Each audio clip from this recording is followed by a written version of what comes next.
Hi, this is Tony Mitra, it's the same old cantankerous fool, and today is the 19th of October 2020, and I'm sitting here with my leg up on a bed without any bed sheets on, talking about the recent Vancouver protest rally against COVID restrictions and my take on where it's all going.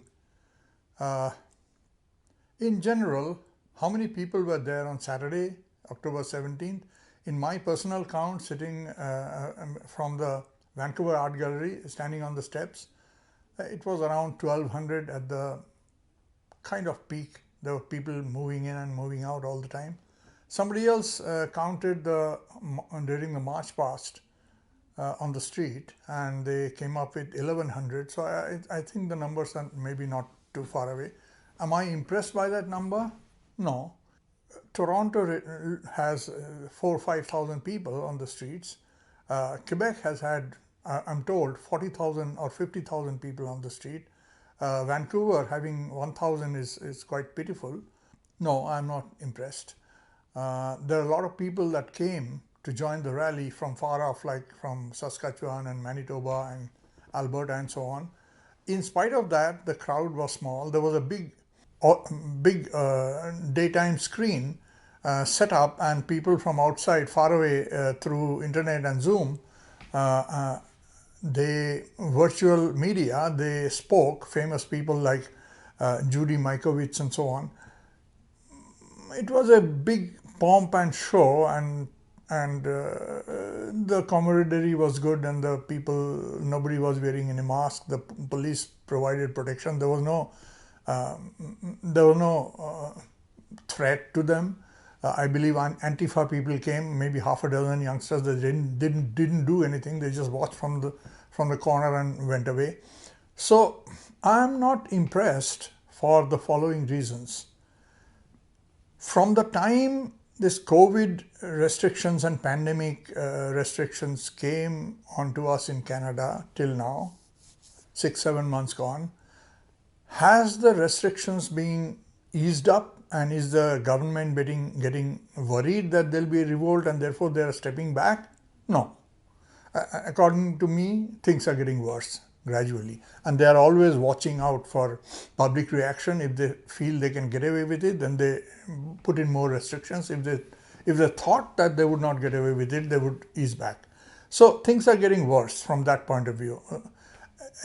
Secondly, are we increasing in numbers so that you can say that more and more common people who believe the propaganda, believe that it is such a dangerous virus that we have to put on this mask and all that thing and breathe in unhealthy air for forever? Those who believe that, is that number shrinking? No, I don't see that number shrinking. In fact, those people walking around on the street with mask on is increasing. The transport system here is now mandating that you must wear a mask, and the buses are openly displaying on the electronic screen in front, mask mandatory, and everybody sitting inside a mask, and things are going crazier and crazier and more dangerous, and people are being basically enslaved mentally for something that is absolute unproven scientifically. I mean, nobody has given us the measurement of a virus, this coronavirus, and the measurements of the openings in the mask to prove that it can stop a virus. If it can stop a virus, it will probably stop all viruses and everything that we also need. Not just every virus and every bacteria is not a pathogen. I mean, it is known that we live in symbiosis. We take help from a lot of microorganisms that work in our body to keep us alive. So it's a complicated subject. Nobody has any proof, and this unearthly fear of a flu that comes and goes one way or another every season. Some people get it, some people don't get it. Old people sometimes die. Old people do die, whether it's flu or not. So there is no overriding evidence that everybody is falling off like flies around us. I know 1,000 people, not a single person has been sick, or even, forget about dying. Not a single person has even gotten COVID except for phony test which tells you got COVID, you have no symptom. Anyway, the thing is, do we see things moving in the right direction? I do not. I do not like to pretend what is not true.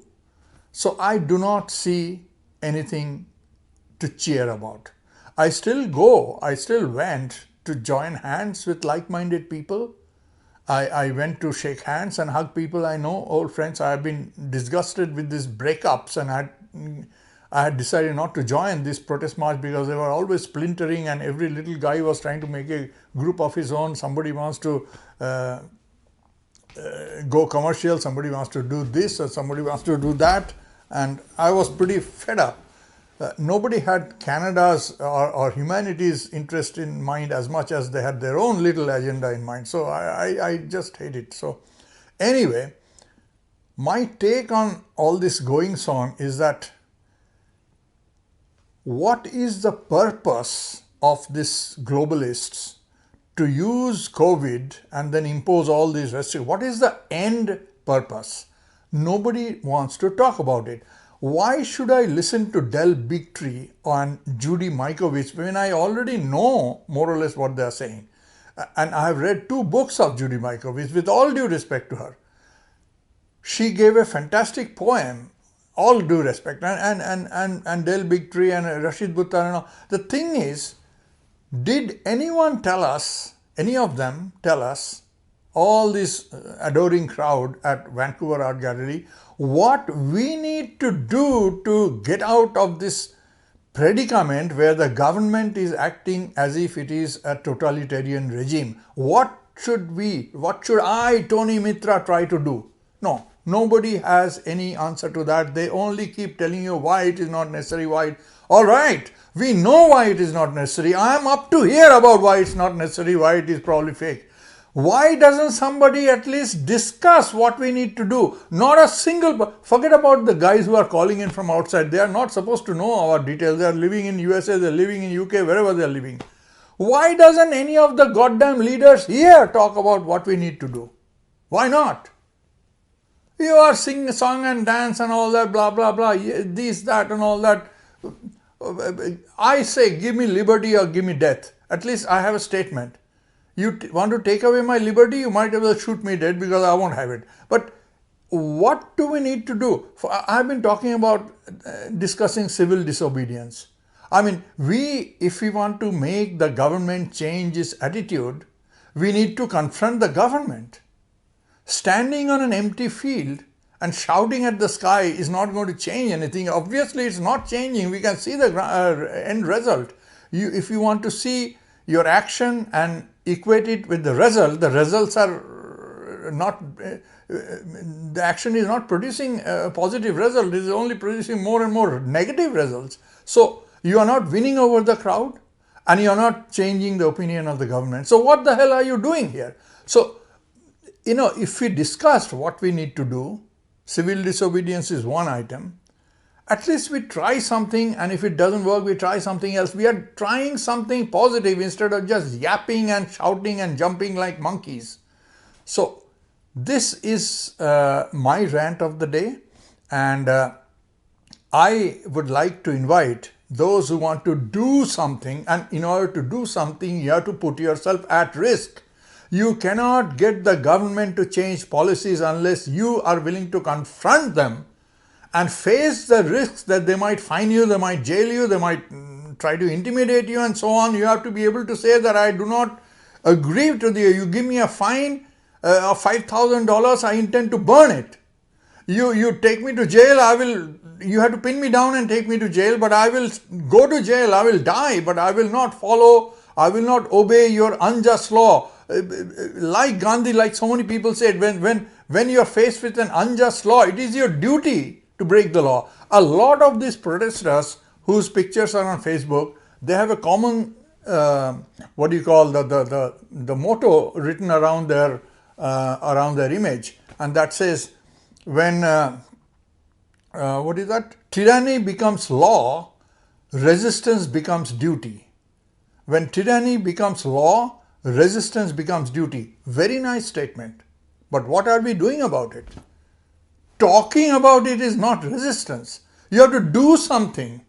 Do something more than your lungs and your lips and your mouth. You have to do something on the ground. What are you doing? One day we were denied entry at the Cactus Club because we are protesting the mask. Mask was not mandatory. There is a law in BC that if you are serving the people, like in a restaurant, you cannot discriminate on people's sex, their political opinion, their race or their gender, and their this and that, sexual orientation, all these things. So they were discriminating because we did not like the mask, which is personal opinion as of now. They were discriminating, and we just took it lying down. I was asking people, let's storm that restaurant and say that you cannot discriminate us. I'm going to sit down here and let us see. You want to call the police? Call the goddamn police. I want to know what law I'm breaking by coming into and what law you are breaking by discriminating against me. But people don't have bloody guts to do anything. People don't have guts to even stand up to a stupid restaurant chain. And you want to bring down the government? Okay, I am done with I hate lily-bellied assholes that talk a lot and do nothing.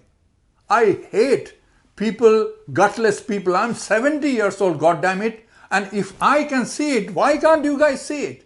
That what we are doing is not enough.